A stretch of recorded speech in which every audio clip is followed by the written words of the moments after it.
नमस्कार, मी मयुरी आणि आपण पाहत आहात 7 स्टार न्यूज। अशोक मेटकरी यांचा समर्थकांसह माजी आमदार ॲडव्होकेट सदाशिवराव भाऊ पाटील, माजी समाज कल्याण सभापती ब्रह्मानंद शेठ पडळकर यांच्या उपस्थितीत भाजपमध्ये जाहीर प्रवेश झालाय।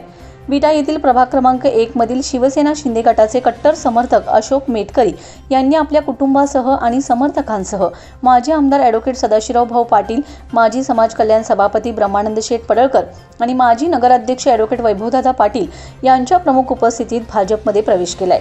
यावेळी किरण मेटकरी, अनिकेत काकडे, अर्जुन मेटकरी, तानाजी मेटकरी, शुभम भिंगारदेवे, खाशाबाई मेटकरी, कल्पना काकडे, छबुताई मेटकरी, शारदा मेटकरी यांच्यासह 60हून अधिक कार्यकर्त्यांनी माजी आमदार ॲडव्होकेट सदाशिवराव पाटील आणि माजी समाज कल्याण सभापती ब्रह्मानंद पडळकर यांच्या उपस्थितीत भारतीय जनता पक्षात प्रवेश करून पक्षाची ताकद अधिक बळकट केली।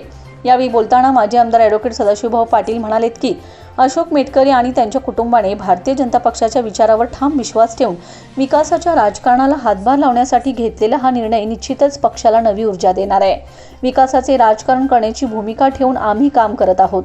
आगामी काळात प्रत्येक कार्यकर्त्याच्या पाठीशी खंबीरपणे ताकद उभी केली जाईल।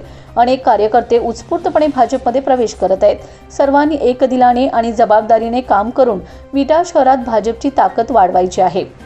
विटा शहर हे विकसनशील आहे, परंतु ते विकसित करण्याचे स्वप्न पूर्ण करण्यासाठी विटा नगरपालिकेची पुन्हा सत्ता आपल्या ताब्यात असली पाहिजे। गल्लीपासून दिल्लीपर्यंत भाजपची सत्ता आहे। आपल्याला जर नगरपालिकेला मोठ्या प्रमाणावर निधी आणायचा असेल, भाजपाशिवाय पर्याय नव्हता, म्हणून आपण सत्तेबरोबर राहण्याचा निर्णय घेतला।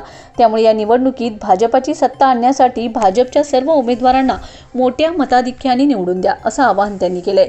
यावेळी माजी उपनगराध्यक्ष किरणभाऊ तारळेकर, BR पाटील, लक्ष्मण पाटील, सुरेश उर्फ बाळासाहेब मेटकरी, माजी नगरसेवक रवींद्र कदम, विनोद पाटील, सूर्यकांत मेटकरी, प्रमोद भारते, राहुल मंडले यांच्यासह पदाधिकारी व कार्यकर्ते मोठ्या संख्येने उपस्थित होते।